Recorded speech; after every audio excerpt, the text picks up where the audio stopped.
are now at the end of Ukraine Reconstruction Summit. That was really amazing. I wanted to ask, was it for you? To me, it was very eye-opening.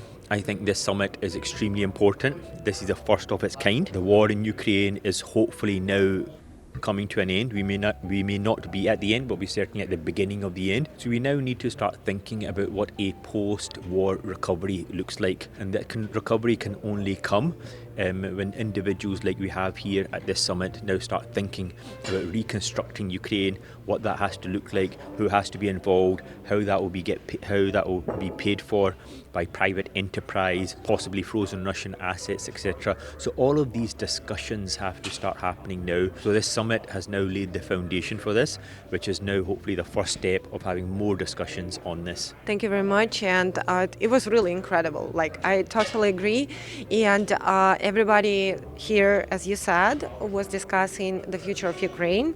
So actually, how do you envision it? What you would like to see Ukraine? Do you have any envisions? I would like to see Ukraine fully secure, obviously in a state of peace and fully secure. One thing, as I mentioned in my presentation, is that we need to ensure that this war is never repeated again. So that means Ukraine has to have sufficient security guarantees.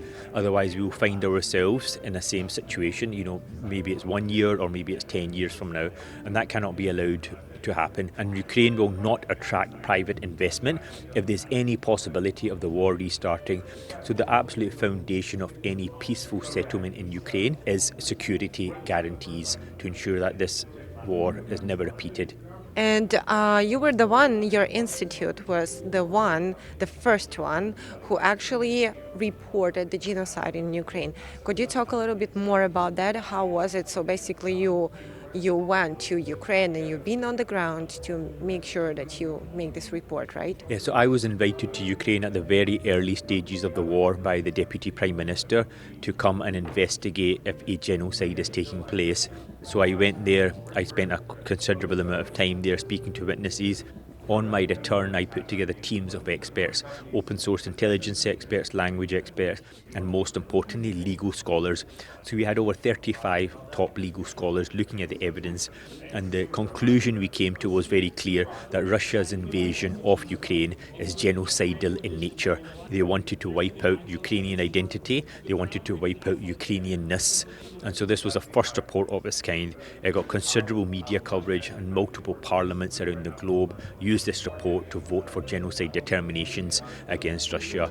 And so this was one of the first things that we, as our institute, the Newlines Institute, one of the first things that we did. Thank you very much for your incredible work, and for sure it was not easy, but very, very important, so that you done that. Thank you very much for that. And so one more question, probably about the cooperation, because at this summit we've seen here United States, Poland and Ukraine representatives, both sectors, the civil society, the business and the government. So how do you see it? How much is that important for these partnerships, for this cooperation, what it can bring? Any future peace agreement in Ukraine settlement has to involve Europe, the United States and Ukraine, and there is a way to ensure that this is not aid travelling one way in terms of reconstructing Ukraine, but this is a mutually beneficial partnership.